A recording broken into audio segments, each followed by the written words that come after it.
But if you're eating a Wonka bar, you don't know that a fucking child is in there.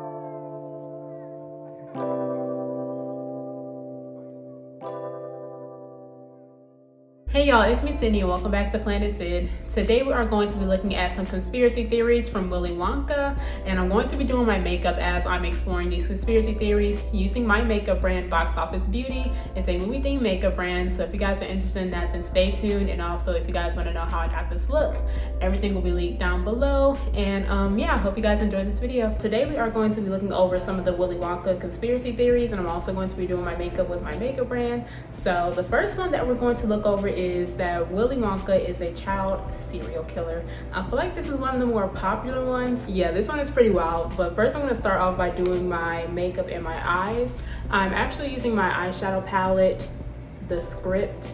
It looks like a movie script. And I'm just going to be doing a cut crease. I think I'm going to do like a pinkish purplish color. But yeah, I'll have like the colors that I'm using listed on the screen. As you can see, like up top it says coming to an eyelid near you, and this is just what it looks like. So the first conspiracy theory would be that Willy Wonka is a child serial killer, and this one is one of the more popular ones. Basically, this conspiracy is basically saying that Willy Wonka basically has a strong dislike for greedy people in general and just shitty people overall, which if you look at all the people except for Charlie and Grandpa Joe, I think they were all pretty shitty people and kind of greedy, of course. This is kind of hard. Let me get my cut crease right. Hold on, So basically, Willy Wonka, he dislikes greedy people because he thinks that they're just shitty in general, but more specifically, he has a disdain for greedy people due to the many attempts of people in other companies trying to steal his candy recipes, as we see throughout the movie. I'm not sure if you guys, well, I hope that you've seen Willy Wonka, but if you don't know, Willy Wonka closed his chocolate factory because it was so many attempts of people in other companies trying to steal his candy recipes. So he shut it down, and that's why he lived in there with the damn Oompa Loompas and whatnot. So considering the fact that he had a disdain for people who are greedy and everything, it was kind of strange for him to send out 5 different golden tickets inviting complete strangers to his chocolate factory, which has been shut down and closed off from the world for years. So it's pretty strange that he sent it out. And also in the movie, we saw that the winners of the golden tickets were contacted by Slugworth, which is the dude with the scar on his eye. Like every time they would win a golden ticket, he would appear and he'll be whispering some shit in their fucking ear. But yeah, they're contacted by Slugworth, and basically he's telling them to collect intel during their visit so he can get all of Willy Wonka's secrets or whatever. But in this theory, they're saying that all of this was all strategically planned by Willy Wonka from the very beginning, as far as Slugworth being there and getting the kids to collect intel and everything, because basically Wonka orchestrated strategically for all of those specific kids to be selected to come into his factory, and then he put them in specific scenarios where they knew that they'll break his rules and in their mind give Slugworth intel. He would put them in scenarios to where they would break his rules, which would eventually lead to their demise and assumed deaths.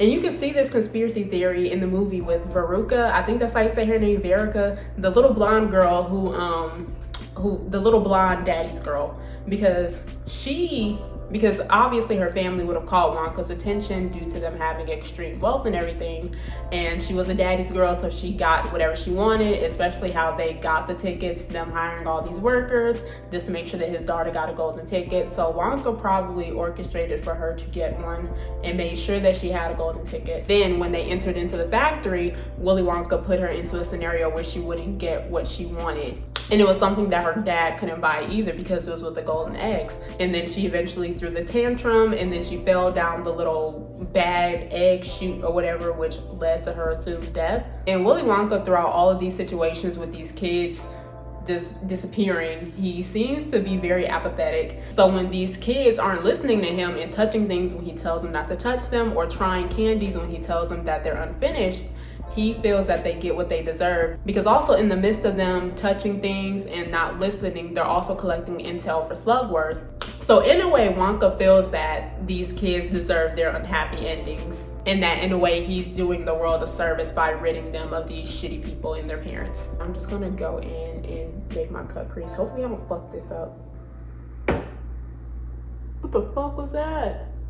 Oh my god, now I gotta do the other side. So basically, I forgot where I left off at, but Willy Wonka feels that these kids deserve their unhappy endings, and so he doesn't feel away whenever they are presumed dead. And this conspiracy theory is also supported by Willy Wonka's apathetic responses whenever these kids are in life-threatening situations, because in general, if you own like a facility of some sorts, which he owns an entire factory, you wouldn't want anybody getting hurt on your premises because that could fall back on you. But then also he's very apathetic about it when they are presumed dead. And then also the Oompa Loompas, who are in a way an extension of him, they seem to be more concerned with cleaning up the mess as opposed to helping these children out and maintaining the factory, just like when the kid falls into the chocolate lake pond, waterfall, whatever. Willy Wonka is more concerned with the fact that his chocolate is contaminated and not with the fact that that kid was basically drowning.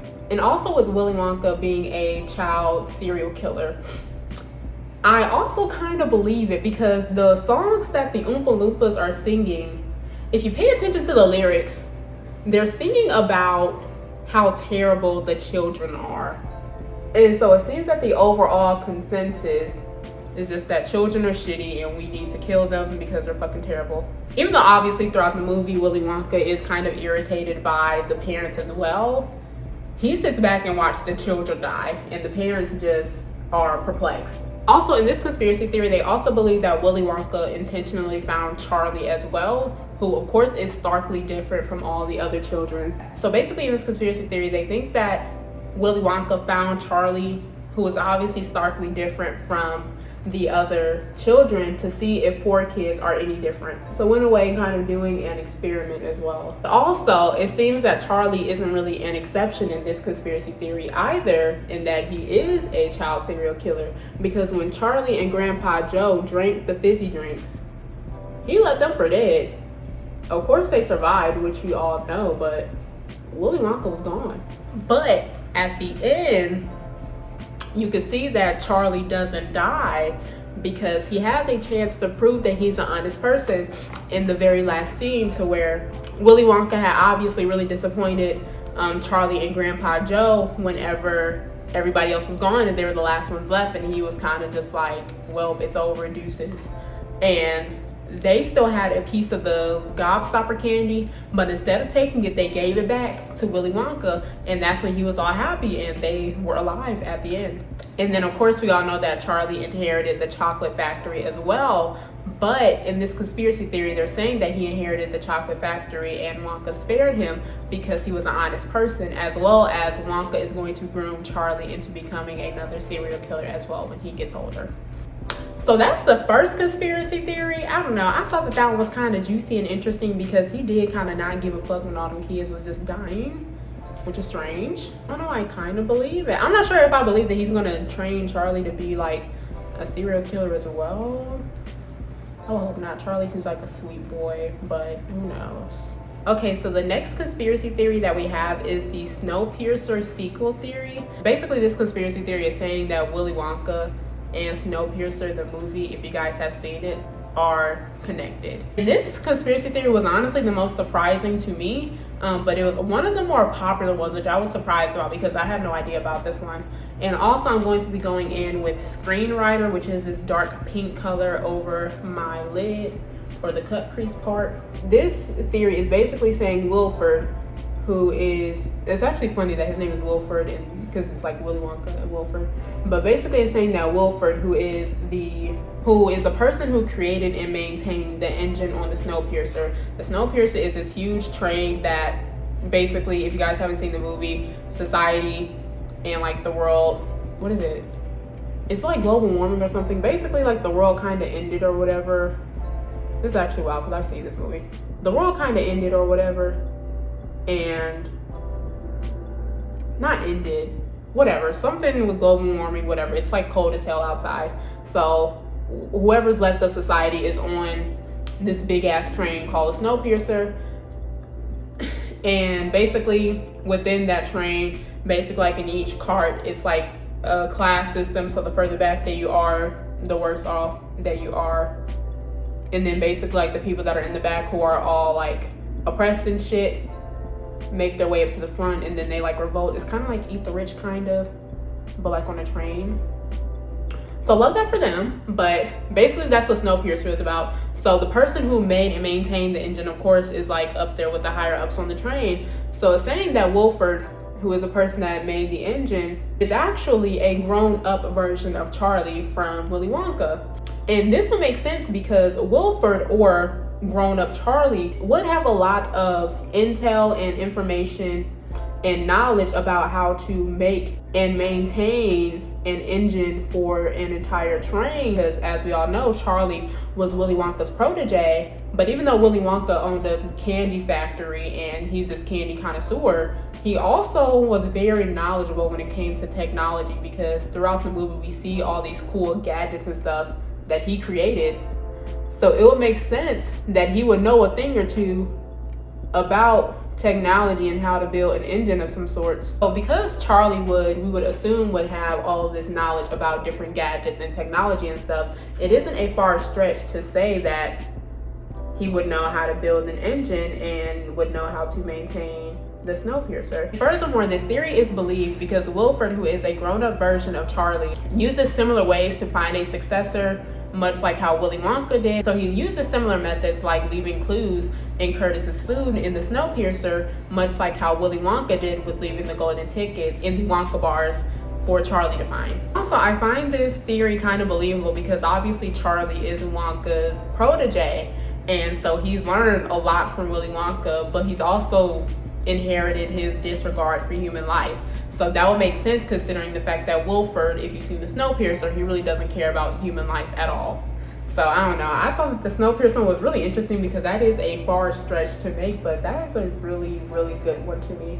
And I'm just going in with I'm going in with screenwriter over my crease. This is really interesting, trying to concentrate and talk about, well, anything really, but talk about conspiracy theories and do your makeup at the same time. But I think the easiest because I want to make this like a series on my channel. Anyways, we can move on to the next conspiracy theory. So the next one will be that Willy Wonka intentionally chooses Charlie, which I feel like this one is very believable. I feel like even if you watch the movie, you can kind of come to that conclusion itself, because they do live in the same town and Willy Wonka just seems to have like a liking towards Charlie. And basically in this conspiracy theory, they're saying that Bill, who is the candy shop owner in Willy Wonka, who like sings a little Candyman song, they're saying that he actually works for Willy Wonka, which wouldn't be a far stretch. And they're saying that Willy Wonka also intentionally chose Charlie, which wouldn't be a far stretch in my head either, because as we all know, Willy Wonka and Charlie live in the same town, of course. So it would be easier if he is looking for a successor for them to be local so that he can easily move in with his family as well. And also this would make sense because Bill works at the candy shop, so it would make sense if he did work for Wonka because he could easily report back, and that Wonka specifically instructed Bill, the candy shop owner, to give the final golden ticket to a kid who was poor and unselfish, because as we can see with all the other kids, they are all rich and kind of whiny and greedy. So Bill, the candy shop owner, of course knows all the kids and he knows who comes into the candy shop and everything. So when he sees Charlie come into the candy shop at the beginning of the movie with a little bit of money that he has to get him and his grandpa something, Bill gives Charlie the chocolate bar. But if you pay attention in the film, whenever Charlie gets the Wonka bar with the golden ticket, Bill gives him the Wonka bar that is on display behind the counter. He doesn't get one from the stack of candy bars like he usually would to any other kid. It looks like he has specifically one reserved for a child who he felt was deserving, which ended up being Charlie. It's a fucking fly. I'm gonna go in with red carpet. I don't even know if y'all can see. I'm gonna go in with red carpet a little bit, just to add a little something. I'm gonna dash in between red carpet and plot points. Anyways, so back to the conspiracy theory. With that specific candy bar that he gave Charlie, it looks like that he had it reserved for him, like it was waiting for him because it was on display behind the counter. So nobody else would have gotten a hold of it besides him whenever he was ready to hand it out. And also when Willy Wonka met Charlie, whenever all the kids arrived and were getting introduced to him and shit, Willy Wonka, of course, Wonka was being nice and courteous to all the other children when he was first meeting them. but he specifically told Charlie that he read about him all in the newspapers, which isn't, which isn't anything major, because of course that would make sense if he read about him in the newspaper, considering the fact that they lived in the same town. But he said he read about him in the papers, so that very well could have been a report that he got from Bill. That's basically what this conspiracy theory is saying. If you pay attention to the lyrics of when Bill was singing in the beginning of the movie, the Candyman shop song, I don't even know what the name of it is, but if you pay attention to those lyrics, that really supports this theory as well. And there's also a similar theory that I feel like feeds into this one as well, that basically says the same thing, that Willy Wonka was in cahoots with the candy shop owners, and didn't specifically just pick out Charlie, but specifically chose all the other children as well. So he knew all the other candy shop owners as well, and the people who were giving out candy to the other children across the road as well. And this will honestly explain why Slugworth was there anywhere in the world, because they were all international whenever a winner was chosen, because he would literally just pop up as soon as the golden ticket was found, which is interesting because Slugworth must be a fucking superhero. Love that for him. Okay, this next fucking theory, this next one is my fave, honestly. We're gonna call this the gaslight gatekeep girl boss theory. I hope that's like the correct order that you say it. I'm trying to be cool. I'm just gonna go in with a little bit of Wednesday.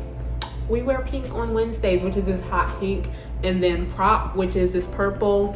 I'm just gonna go in on like the center of my lid with those two colors. So I'm just gonna, I hope you're not in the frame, Leo. You know what, you can get on. Leo, go! Anyways, let me just finish my eyes. I don't know if y'all care. I'm gonna mix these two foundations. The first one I use is the L'Oreal True Match in Deep Golden W10, and then the NARS, I think it's like Natural Radiant, in Macao, however you say it. Fourth Willy Wonka theory that we have would be the girl boss theory, which is saying that Violet should have won. And I don't know, I thought this theory was so funny and interesting, but it low-key made sense. It was saying that she should have won. Of course, we all know that she didn't, but it was saying that she should have. So basically, this theory was on Tumblr, actually. And basically, they're saying that Violet should have won, and that she was supposed to win, but of course she didn't because she couldn't fucking listen. But this one makes sense because Violet, as we all know, of course, has a thing for chewing gum. And she is kind of, in a way, a candy connoisseur as well. And this is proven in the movie when Wonka holds up a piece of candy and Violet is across the room, but she immediately recognizes what candy it is. And, she be chewing that damn gum for 40 days and 40 nights, which is kind of gross, but you do you, girl. But she knows her stuff about candy. So basically, this Tumblr theory is saying that Violet was supposed to win and that Wonka wanted Violet to win because, of course, we know that Wonka was looking for a successor to take over the chocolate factory. And honestly, of all the children, including Charlie, it would have made sense for Violet to win. Violet was the best option as far as who would run an actual business and who's the most knowledgeable about candy in general, because she, of course, knows a lot about candy and more specifically chewing gum. And this is seen throughout many times in the movie where she shows off her knowledge of candy. But then also as a businesswoman, the girl boss Violet, because her father, as we all know as well, is a businessman. So it would be assumed that he has passed on some kind of knowledge to his daughter Violet. Anyways, so Violet, of course, knows a lot of business knowledge, of course, from her dad. And also throughout the movie, we can see that she's very competitive and determined as well. You can see that she kind of has a little feud going with Veruca. And of all the children, Violet will be the most fitting to take over a company like the chocolate factory. And also in this theory, they're pointing out that Violet, in a way, is kind of like a mini Willy Wonka. I'm using this e.l.f. hydrating camo concealer with the satin finish in medium beige. But basically in this theory, they point out that Violet is in a way like a mini Wonka. And in this theory, they say that, quote, her obsession with candy and neglect of social norms is exactly what Wonka is all about.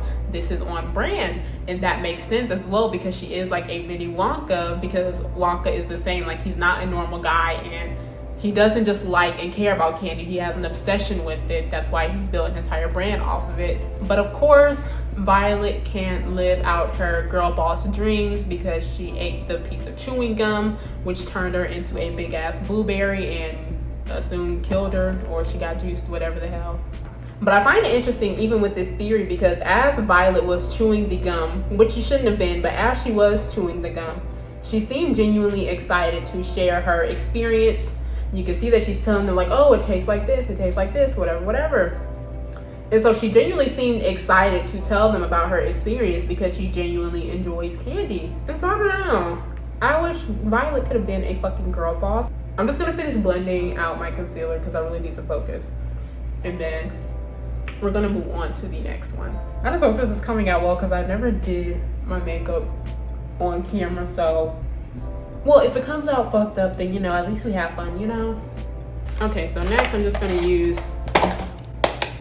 my Fenty setting powder. I have the color Honey, and I'm just gonna use a very light dusting under my eyes. Moving on, I feel like the further on that we go, the more strange these conspiracy theories are going to get. But the next conspiracy theory that we have is saying that Willy Wonka is a cannibal. And this one, let me tell you, when I first saw this one, whenever I was researching for this video, I was like, wait, what? In this theory, it's saying that Wonka's isolation due to him closing his factory is what drove him insane and to cannibalism. And it's saying that Willy Wonka specifically planned the children's disappearances throughout the movies. And you can kind of see this as the movie progresses because, of course, as they're moving throughout the factory, they have different modes of transportation. So you can see that with the boat. And then sometimes they're just walking. And then with the little Wonka, that little goldish copper soapy thing, whatever the hell that was. But you can see throughout the multiple different modes of transportations that they have throughout the movie, they all have a set number of seats. So by the time they get to these different vehicles, it's only a certain number of people left and they only have exactly enough seats. So it wasn't like they had 10 seats, period, and then they just had some open seats. All these modes of transportations that they're using as the movie progresses only have just enough seats for whoever's left. So it seems that Wonka planned these disappearances, but with the cannibalism part that comes in, they're saying that whenever the kids are taken away, only the plump ones are sent to actual candy rooms. Augustus is sent to the fudge room, and that's the one who fell into the chocolate pond or whatever. And Violet is rolled to the juicer. So only the plump, juicy ones got sent to actual candy rooms, whereas the other small, frail ones were just disposed of and were presumed dead. Because Mike, which is the little one with the guns, he's sent to the stretcher, and Veruca is sent down the garbage disposal with the bad eggs. And so the cannibalism part comes in because the plump kids are sent to the candy rooms because Violet goes to the juicer and Augustus goes to the fudge room, so they end up in the candy. Of course, cannibalism is illegal and, you know, you shouldn't be eating other people. But if you're eating a Wonka bar, you don't know that a fucking child is in there. I'm going in with my rom-com blush palette. It's inspired by like romantic comedies. It looks like a movie poster. It's really dirty. And these are like the different shades. So I'm going to go in with, I usually dash in between Pretty Woman, which is this orange shade, and then Just Go With It, which is like a terracotta. Yeah, of course cannibalism is illegal, but if anybody were to ever find out, Wonka could easily blame the cannibalism and the disappearances on Charlie because Charlie is inheriting the factory. So that would make sense. And it's not like specifically blaming it on Charlie, but he could blame it on whoever the hell, whatever child was going to end up inheriting the factory. And so I don't know, I just thought that theory was actually kind of hilarious. Like, not you fucking taking the juicy kids and putting them in the fucking candy. What is wrong with you, Willy Wonka? And I'm just gonna do a little bit on my nose. And lastly, I'm gonna go on with my Golden Glam Nominees highlighter palette. It looks like an envelope, like whenever, like at the award shows, whenever they're about to present and the award goes to, and then each of the shades are named after different Black actresses who have won Golden Globes. I'm going to use Angela, which is this corner shade. So yeah, well, let me use my actual palette because it's dirty. So the next theory would be that Willy Wonka is Charlie's estranged father. And I feel that this specific theory is actually pretty believable because, of course, in the movie we see that his mom, what's her name, Mary? Whatever the hell her name is. You know, she's a single mom, and then it's Grandpa Joe and then like aunties and uncles who are all living in the house, but we don't see Charlie's father at all. In the movie, if you pay attention, the only mention of Charlie's father would be that he died years prior. That's all we know about him, but we don't know if that's true. I'm gonna go up under my eye with screenwriter, which is the dark pink. Yeah, throughout the movie, we don't fucking know who the hell Charlie's father is. The only mention that we get of him is that he died years prior. So we can assume that that's true, but it doesn't necessarily have to be. And we don't know that that's a fact because that's all that they mention of him. Since Charlie is already a young boy in the movie, it would be assumed that Charlie wouldn't remember his father. In this conspiracy theory, it's saying that Willy Wonka set up the competition and rigged it to make sure that Charlie won. And he also wanted to make sure that Charlie was the heir to his factory if that was his son. And also, this would make sense because Slugworth made sure that Charlie found that money that was left behind, which was those couple of dollars that he used to buy that Wonka bar that had the golden ticket in it. Because as we saw in the beginning of the movie, whenever the first times that he bought a Wonka bar, hoping that he would get a golden ticket, it wasn't anything in there.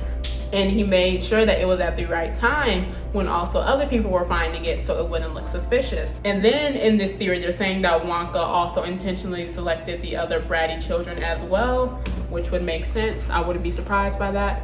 But lastly, I'm just gonna go in with my eyeliner. This is my Film Real eyeliner. I'll put a picture of it, but basically it looks like a Film Real. If you guys don't know, my makeup brand Box Office Beauty is movie themed, so yeah. But this is actually a adhesive eyeliner as well. But I'm just gonna go in with that and then I'll put on my lashes. It's saying in this theory that Wonka chose those children specifically to teach them all lessons, kind of in a way like a father figure would. What my lash case looks like, it looks kind of like a movie marquee, like when you go to the movies and it's like the movie names up there. So it looks like that, and then on the side it says premiering now, and it just says now showing, Box Office Beauty is now showing vegan mink lashes. And then on the inside of the lash box it says the following lashes have been approved for all audiences. So kind of like whenever you see a movie for the first time and then it's like the little warning. So I'm just gonna put these on and wait for these to dry. Basically, Willy Wonka intentionally selected all the children so he could in a way teach them lessons, more specifically with the bratty ones. And that's much like a father figure would do, even though they all kind of do disappear, which is not very father-like, in my opinion. He tricks all the children into specific traps where their weaknesses are kind of in a way exploited so that they would fail, and so that eventually in the end Charlie would be the last one standing, because Wonka's main objective is for Charlie to be the last child so that he could be an heir and inherit his candy factory.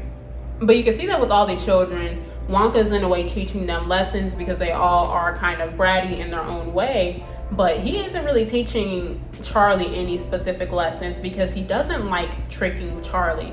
And you can see this in the end to where Charlie and Grandpa Joe are the only ones left, and it's like that whole scene where he starts yelling and then Grandpa Joe is like, "You're a con man." But then when Charlie and Grandpa Joe are about to walk off, he's like, "Oh, I was just playing." And then he was like, "I'm so sorry that I had to put you through that." So Wonka was in a way apologetic to Charlie and Grandpa Joe because he had to sit there and in a way watch them suffer whenever Charlie and Grandpa Joe decided to drink the fizzy sodas and then get trapped in the bubble room, because Charlie and Joe in a way kind of failed the test because they weren't supposed to drink the soda. But I guess that Wonka, he assumed that he could trust them, so he was pretty hurt that they drank it, but he walked away and let them just float up to the ceiling because he couldn't bear to see it.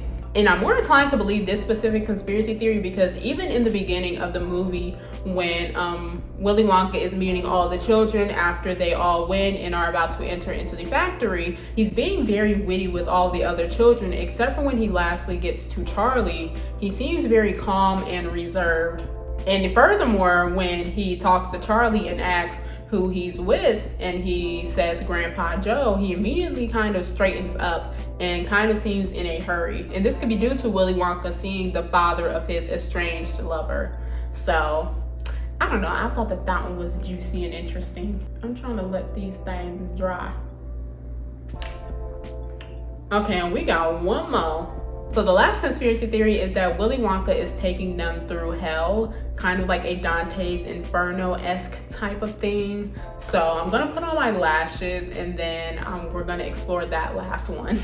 Anyways, I'm going in with NYX Downtown Beauty and then my lip gloss. This is pretty in pink. It's just a cute little light pink lip gloss. Leo, back away. And if you look closely on the lip gloss, it says my brand Box Office Beauty, but then it's like a little TV. These are our 4K high shine lip glosses. So inside the TV, it says high shine 4K lip gloss. This last theory is saying that Willy Wonka is taking all of the children and their families through Dante's Inferno, aka hell. So basically, if you're familiar with Dante's Inferno, in the poem, each level of hell is specifically designed to punish a specific sin. All of our glosses are enriched with coconut oil, so it'll have a nice shine and it'll be really moisturizing. So let me finish. Okay, so basically, if you're familiar with Dante's Inferno, and then in the poem, you'll know that each level of hell is specifically designed to represent a particular sin. So for example, sins like gluttony, lust, and greed, for example. And so basically with this theory, they're saying that all of the children represent different deadly sins. So after a child is punished and presumed dead, the group travels into another deeper level of hell, which would make sense. And this would also explain the whole trippy boat ride that kind of happened at the beginning of the movie. Like that was weird. And also at the end of Dante's Inferno, Dante climbs inside of the body of Satan and ascends into heaven. And this would make sense, much like at the end of Willy Wonka, when Willy Wonka, Charlie, and Grandpa Joe get into the little, I don't know, the little elevator thing, and they ascend into the sky at the end of the movie. And that's kind of just like it, and they can see like everything that's going on in the city and everything. So that would honestly make a lot of sense, and I would believe it because it was, I don't know, Willy Wonka, even though it was a fun chocolate factory, it seemed like hell because, I mean, kids was dying left and right. So I don't know, I think that conspiracy theory was pretty believable. But that is the end, ladies and gentlemen. I hope you guys enjoyed this video. Thank you guys so much for watching, and I think I'm gonna make this a series on my channel. I'm gonna call it Movie Conspiracies and Makeup. I hope my makeup doesn't look weird. I've never did my makeup on camera. I keep on trying to check it. I think it looks good. I think it looks good.